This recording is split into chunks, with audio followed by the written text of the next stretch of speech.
So we're gonna back up and we're gonna kind of set the stage for an alert and how that occurs. So the Purdue University Police Department is responsible by law for following the Department of Education guidelines as it pertains to timely warnings and emergency notifications. Timely warnings would be those things that are occurring in the community that the community needs to know about, such as a series of burglaries or a series of car vandalisms or things, those ongoing things that the community needs to know about because they need to take some sort of action, possibly to keep from becoming a victim. The alert, specifically what you got the other morning, the text alert, is part of the emergency notification piece of that. And that means that there is something that's going on in the moment that may put students, staff, faculty, and visitors that are on campus at risk at that point in time. So in that particular situation, we had a West Lafayette City police response to a shooting in their jurisdiction. The way that we work the alert is that we are required by law to put out emergency alerts and timely warnings for things that are on campus proper. So those areas that are bound basically by Grant Street, Northwestern, up through Cherry Lane, out to McCormick Road in the campus proper. When we have incidents that are near campus or non-campus properties, in this particular case it's near campus and a non-campus property, both, we send our shift commanders over to the scene in the moment to determine if there is any sort of ongoing threat to the campus community.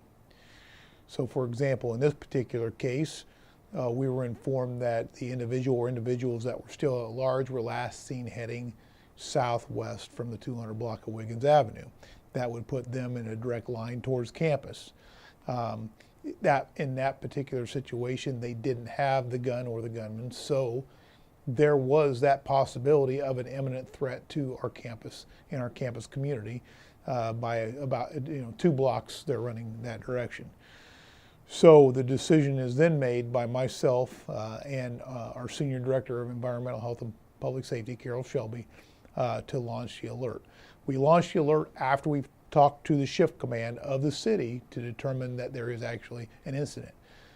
Had that shooter or shooters ran east or towards the river, it's no longer a threat to the campus community. We would never have even alerted on it.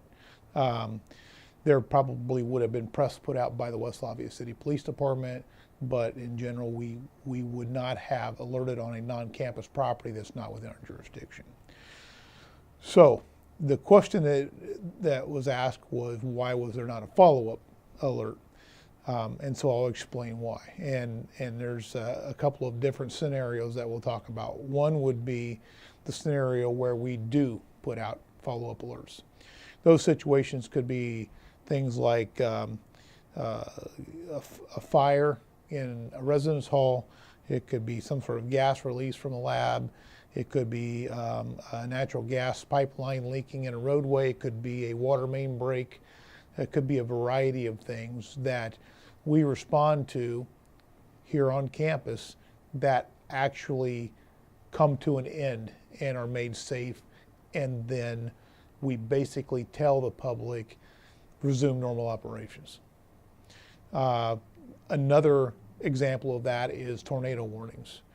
Tornado warnings are one where when our National Weather Service puts out a tornado warning through our IDAC system in our dispatch center that says Tippecanoe County is in a tornado warning, and it gives a time when it begins and a time when it ends. We will put that initial warning out to let our community know that they need to seek shelter. Most of the time, the county EMA will activate the sirens. There are times when we're their backup. We've done it for them. But that initial text will go out. As the National Weather Service updates us and tells us when a tornado warning will expire, then we will actually put that expiration out because we're told we're done. It's no longer a threat. It's completely over with. Resume your normal course of business. So those are the times that we actually would put a follow-up text out.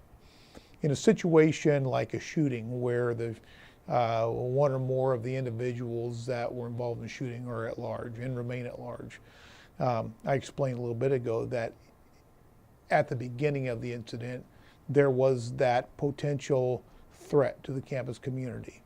The shooter or shooters were last seen running in a southwesterly direction from that location towards the campus. Contact with the shift commanders with the West Lafayette City Police Department confirmed that. I spoke with my supervisor. We made the decision to go ahead and alert based on what the city was telling us, as well as they couldn't tell us that there was or was. Basically, it ran that direction was what witnesses were saying, so we chose to, based on witness accounts, chose to activate that alert to get everybody to pause for a moment, look around, listen, pay attention to what's going on. If you see something suspicious, call 911. As that unfolded over there, the city and our department continued to work that together. At a point in time, it scaled back some where the city had transported their witnesses to their headquarters.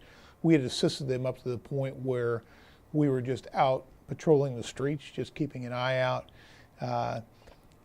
But the threat hadn't been identified or was not in custody.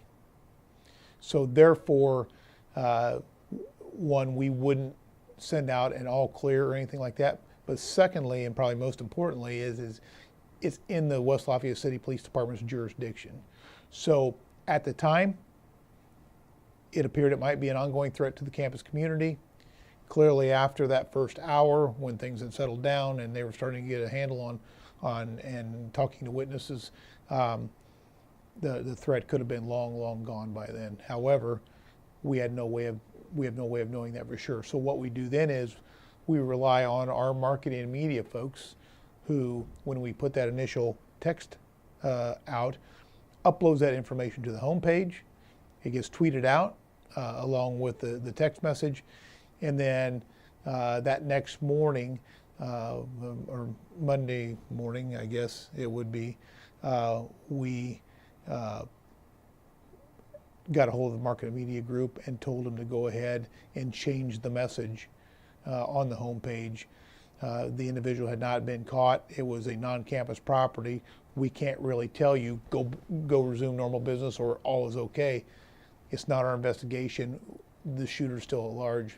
Therefore, we don't really have that ability to do that. The other time when you'll get alerts is if they're, our fire chief is also. So there are three activators for the Purdue alert. There's myself for all the police related things, the fire chief, Kevin Ply, for fire related, so fire, hazmat, gas, explosions, things like that.